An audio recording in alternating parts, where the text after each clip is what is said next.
কাশি, দীর্ঘদিন কাশি ভালো হচ্ছে না, কি করবেন? কোনো প্রকারে কাশি ভালো হচ্ছে না। তো আজকের এই ভিডিওটা একটু ভালো করে দেখবে, তবে বিদায় হয়ে যাবে। তো আসুন আমরা প্রথমে জেনে নিই কাশিটা কি। আমাদের একটু সিজনাল সমস্যা, এখন যে কাশিটা হয় এটা একটু সিজনাল সমস্যা। কিছু পথ অবলম্বন করলে আমাদের এই কাশিটা চিরতরে নির্মূল হয়ে যাবে। তো আসুন কাশি প্রথমেই কাশিটা কেন? তোমার চোখ তো সরছেই না, তোমার উজ্জ্বলতা সরতেই দিচ্ছে না। প্রথমবারের মতো ভিটামিন সি ও ভিটামিন ই সমৃদ্ধ নতুন লাক্স, যা দেয় আমার দাগহীন উজ্জ্বলতা। নতুন লাক্স হচ্ছে কি কারণ হচ্ছে, আমরা একটু কিছুটা কারণটা বলে দিই। কাশি কোনো রোগ নয়, এটি কোনো একটা রোগের লক্ষণ। এই কাশি হলো আমাদের ঠান্ডাজনিত সমস্যা।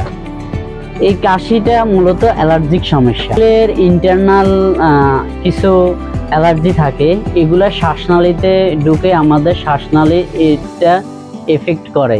ফলে আমাদের ফুসফুস থেকে ফুসফুসের বাতাসে বাধাগ্রস্ত করে, এর ফলে আমাদের কাশি দেখা দেয়। এছাড়া আমাদের শরীরে ভাইরাস ব্যাকটেরিয়ার কারণে আমাদের লাংটা দুর্বল হয়ে যায়, শ্বাস প্রশ্বাসের বাধাগ্রস্ত হয়, এর ফলে আমাদের কাশিটা হয়।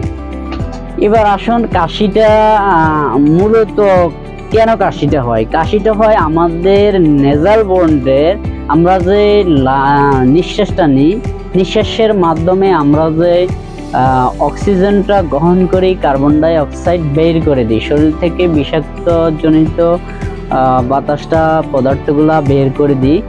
এর ফলে আমাদের ভাইরাস এবং ব্যাকটেরিয়ার ইনফেকশনের, লাংয়ে ইনফেকশনের কিছু সমস্যা দেখা দেয়। যেমন আমাদের নেজাল বোনে ফেয়ারনেস আছে এবং ল্যারিংক্স আছে, দুইটা শ্বাসনালীর প্রধান সামনের দুইটা সাইডে, এখানে আমাদের ইনফেকশন হয়। সাধারণত ভাইরাস ব্যাকটেরিয়ার দ্বারা হতে পারে, অ্যালার্জিজনিত সমস্যার কারণে আমাদের সেটা হতে পারে। এছাড়া আমাদের একটু পরে একটু নিচে গেলে একটা টাকিয়া আছে, এই টাকিয়াটা ইনফেকশন হয়, তখন আমাদের এই শ্বাস নিতে সমস্যা হয়, অক্সিজেনে বাধাগ্রস্ত করে, তখনই আমাদের কাশি দেখা দেয়। নারীদের স্বাস্থ্যজনিত যেসব সমস্যা হয় তার মধ্যে অন্যতম সমস্যা হলো অনিয়মিত পিরিয়ড। এই অনিয়মিত পিরিয়ড আসলে কি, কেনই বা এটি হয়ে থাকে? অনিয়মিত পিরিয়ড হলে কোনো নারীর মাসিক চক্র তার স্বাভাবিক চক্রের অনেক বেশি আগে বা পরে শুরু হলে তাকে অনিয়মিত পিরিয়ড হিসেবে ধরা হয়। এটি সাধারণত ভারসাম্যহীন ইস্ট্রোজেনের মাত্রা এবং পেলভিক এরিয়ায় রক্ত প্রবাহের কারণে হয়ে থাকে। মাসিক চক্র অনিয়মিত হওয়ার পেছনে অনেকগুলো কারণ দায়ী হতে পারে। মানসিক চাপ, ওষুধের পার্শ্ব প্রতিক্রিয়া, থাইরয়েড, বয়স ইত্যাদি ছাড়াও আরেকটি বড় কারণ হতে পারে জীবনযাপনের ধরন। কেমন খাবার খাচ্ছেন, শারীরিক পরিশ্রম এবং ঘুমের অভ্যাস পিরিয়ড নিয়মিত রাখতে গুরুত্বপূর্ণ ভূমিকা রাখে।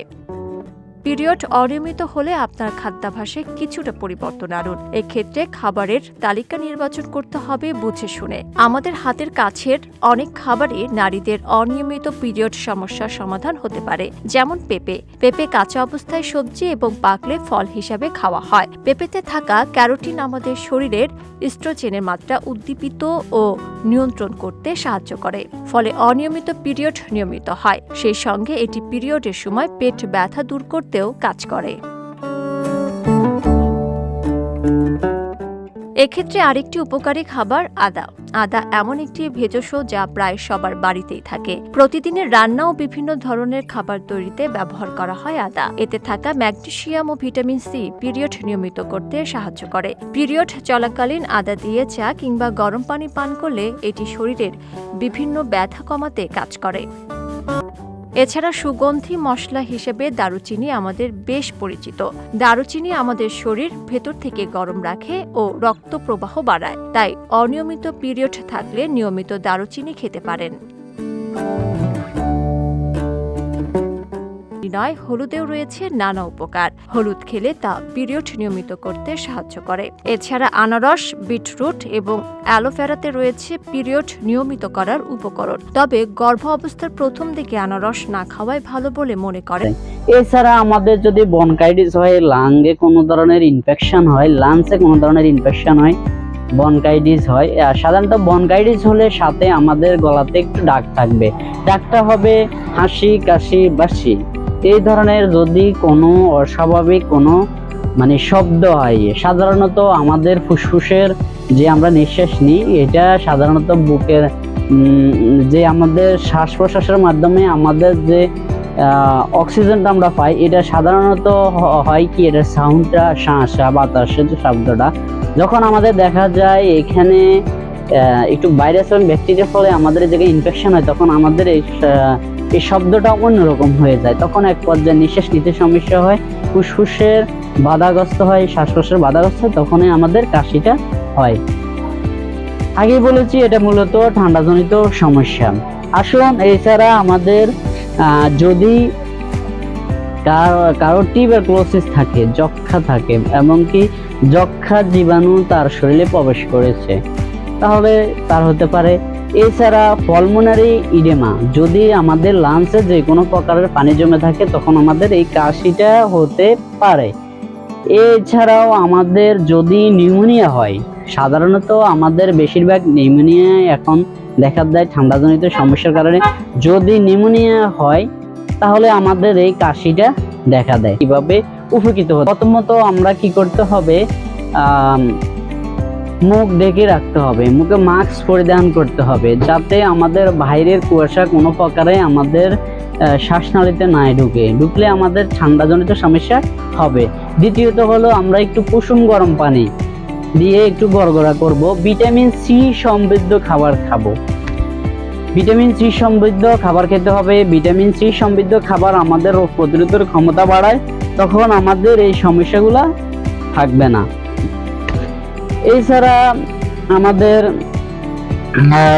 যখন আমাদের কাশিটা আসবে, তখন আমরা অবশ্যই মুখে রুমাল ব্যবহার করতে হবে, পরিষ্কার পরিচ্ছন্নতা থাকতে হবে, তাহলে আমাদের এই কাশি থেকে আমরা একেবারেই মুক্তি পেয়ে যাব। আসুন, দীর্ঘদিন ওষুধ খাচ্ছেন কিন্তু কাশি ভালো হচ্ছে না, কেন ভালো হচ্ছে? কথা অবলম্বন করে না, যার কারণে আমাদের এই কাশিটা ভালো হয় না। আমরা ওষুধ খাই ঠিকই, কিন্তু আমাদের কাশিটা ভালো হয় না। তাহলে আসুন, আমরা এর জন্য ওষুধটা কি খাবো, মেডিসিনটা কি খেতে পারি?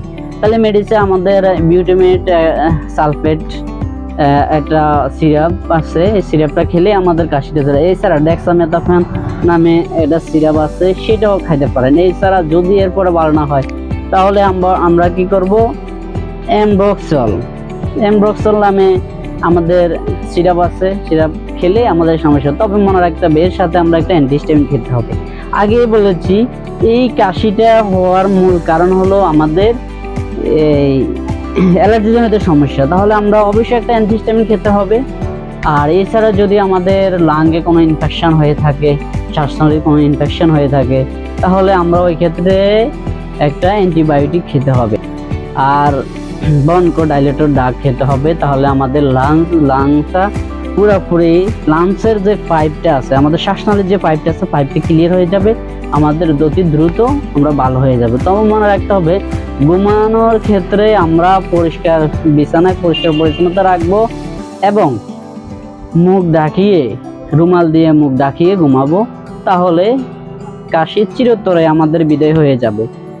তো আসুন, আপনাদের কারো যদি মতামত থাকে অথবা আপনাদের বুঝতে যদি কোনো অসুবিধা হয়ে থাকে, তাহলে কমেন্টে অবশ্যই জানিয়ে দিবেন। আপনাদের কমেন্টের মাধ্যমে আপনাদের উত্তরটা দিয়ে দেব ইনশাআল্লাহ। সুস্থ থাকুন, ভালো থাকুন, সবাই ভালো থাকুন। এটা নিয়ে আজকের ভিডিওটা শেষ করলাম। আল্লাহ।